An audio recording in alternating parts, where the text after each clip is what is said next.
Hey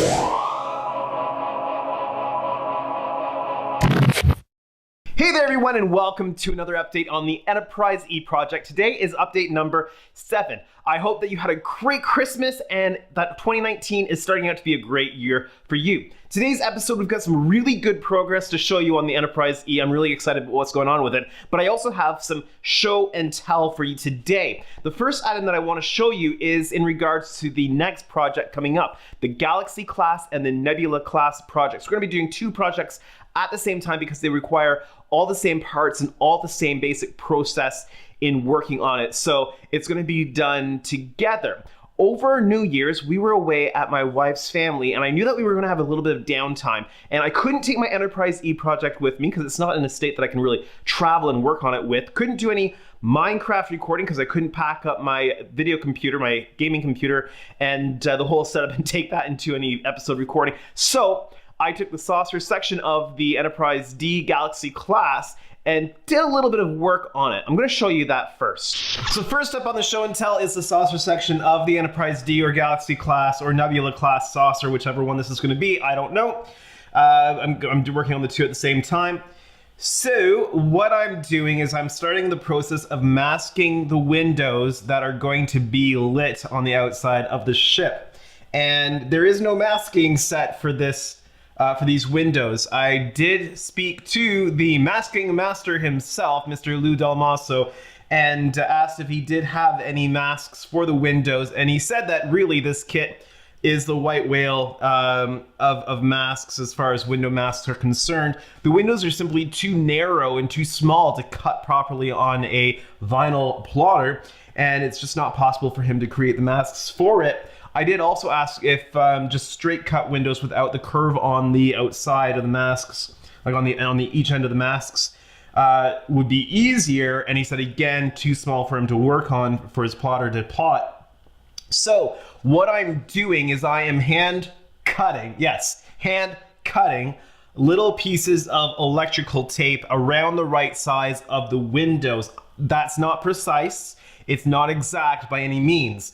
It doesn't need to be because I'm masking the inside of the kit. This is a clear kit, really designed for lighting. And what I'm doing is I am masking off anything where light needs to shine through. I'm masking from the inside. Then what I'm going to do is I'm going to put my light blocking layers on the inside. So the first coat that's going to go on this will be black primer that will help prevent any light leaks inside, and then I will be putting a second coat of white to help the light bounce around inside. And then once I put those 2 coats of primer on, I will peel off these masks and they will leave space for light to come through where I want the windows to be shown. Why am I doing that? Well, it's definitely going to be better light blocking wise. Imagine you're putting 5 layers of paint on the outside of this if you're not going to put any paint on the inside. Because you're going to have, first you're going to have the clear pre-primer so that everything adheres properly to the plastic. Then you would have your white, then your black, then your base color, then your other layers of color for the Aztecing patterns. That's a lot of paint, and that's going to greatly reduce how much of the kit detail shows through. I don't want to put that much paint on it, so all the light blocking colors are going to be going on in the inside. That means that when I peel these masks off, that's the only place where light's going to shine through on the kit. Then what I'm going to do is I'm going to do my color coats, my primer color coat on the outside of the kit, and when that is all done, I will go through and I will scrape every window on the ship. The ones that don't have the mask on them right now, where light isn't shining through, will look like a window with the light off on the inside because it's still going to be the clear window. It's just going to look like the light's off in the room. And then the ones that that have light showing through that I clean off are going to look like the light's on in the inside. So I'm going to be clearing the paint out of every window, and the ones that have the masks on right now are going to shine the light through. So that's the approach that I'm taking to this kit. I want to keep all those light blocking layers on the inside. I personally think that's going to turn out the best. So If you are interested in masks, the best person, the mask master in the industry is Lou Dalmasso at Aztec Dummy. I'm going to leave a link to his YouTube channel down below. Also, I'm going to leave a link to Simon Merck's video where he does the huge Enterprise E. And this is where I got the idea for putting my light blocking coats on the inside. The update on that project from several years ago where he does that. So I'm going to leave that link in the description as well. Here's a close-up of those window masks on the saucer section of the Galaxy class. Next up on the show and tell is something I'm really excited about. It just came in the mail today. It is the Nova class Starship. This kit, there is no kit available for this commercially. This is an garage kit, and it is a garage kit resin kit. It is a clear resin kit of the Nova class, which appeared in a Voyager episode called the Equinox, and the ship was called the Equinox. And it is one of my favorite ships that I've ever seen on Star Trek. It's a little ship, and I'm just really excited to be able to have a kit for this. Resin kit, which means that there's going to be a good chunk of work to do on that, because look what happens when I just put these two kits together. See? Oh, see the gap here, and see the gap on this side. It's warped rather badly, but that is to be expected on a resin kit. I'm just looking at it. The detail is really nice. Doesn't look like there's a lot of air bubbles. Any air bubbles that I'm seeing look like they're on the inside. None of them look like they are on the surface from what I've seen just by briefly looking at it. Obviously, we won't know exactly all the little defects in the resin casting until a gray primer is on it. But this thing measures, the ship itself measures, where are we here? 8 inches from the tip of the saucer to the back of the shuttle bay. Obviously, the warp nacelles will bring it out, so it's probably about 10 inches long when it's all done. And it is a clear kit designed for lighting. I've just taken a really brief look at it, and this is going to be a pain to light the warp engines. The warp engines come in this little bag. I haven't opened this yet. I'm going to open this up. I want to make sure I don't lose any of the tiny resin pieces.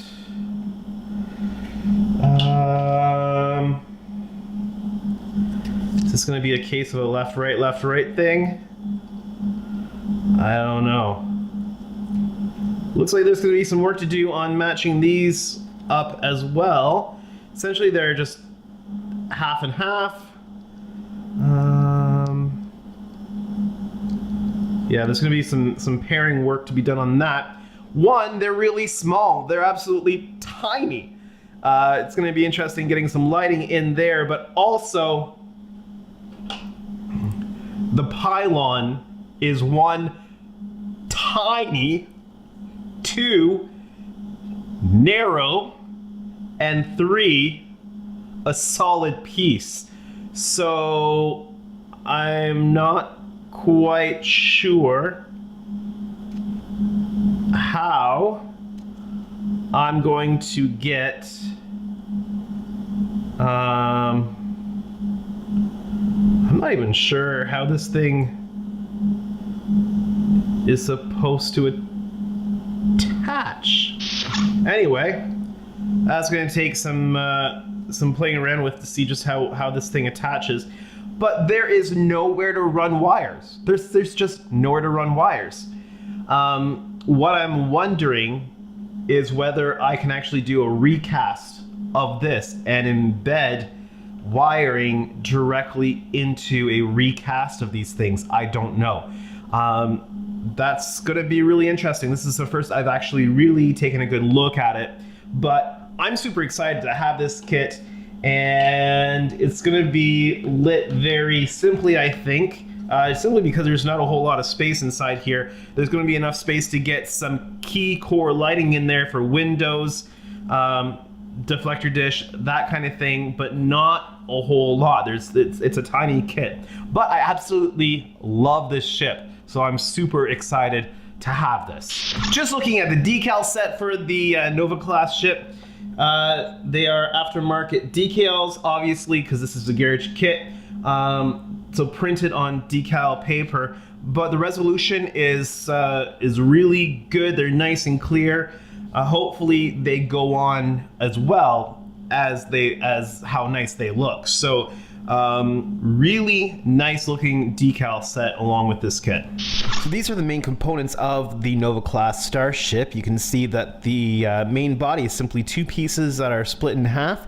You've got the warp nacelles there and those tiny, thin, solid nacelle pylons. Also, here are the really nice quality, really nice looking decals. They just look really nice and crisp and clear. So here she is in strange spaghetti mode. I've done quite a bit of progress on the secondary hull section. I haven't really touched the primary hull at all, so we're not going to look at that today. First thing I want to show you is the wiring for the warp nacelles. I've got 8 strands of wiring in each side, and it's being fed down through the pylons. The pylons have been temporarily affixed. Well, they haven't been affixed. They've been temporarily set into the engineering section, and they haven't been pushed all the way in. I don't want to do that until I'm ready to affix them to the kit. Now, what I'm currently doing is grabbing the pairs from each side and joining them down underneath. So I'm joining the magnet wire underneath to a master wire that heads down into the base where my control board and power source and everything is going to be. I'm not putting it in the model. I don't want to have to break into the model in case anything goes wrong. If something goes wrong with the control board, I can just take it off the base, take a look at it, whatever, get a replacement. I don't have to touch the model itself. Learned that trick from Mr. Simon Merckx. So the wiring inside, and I'm not sure that you're going to see this right now, but I will show you close-ups of it afterwards.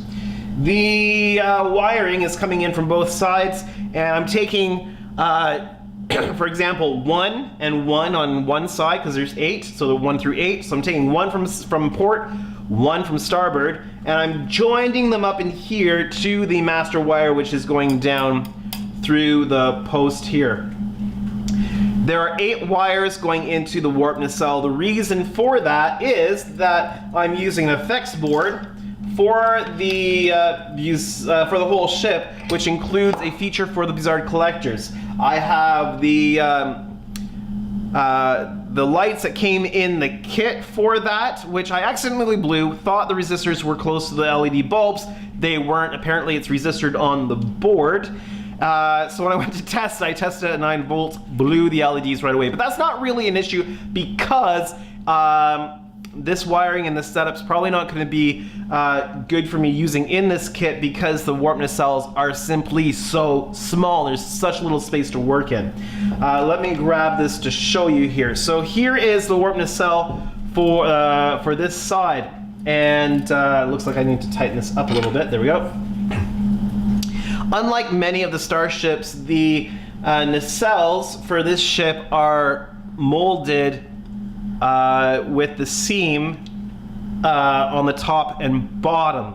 Many of the kits that I've seen, the warp nacelles have a top and a bottom, not a left and a right side.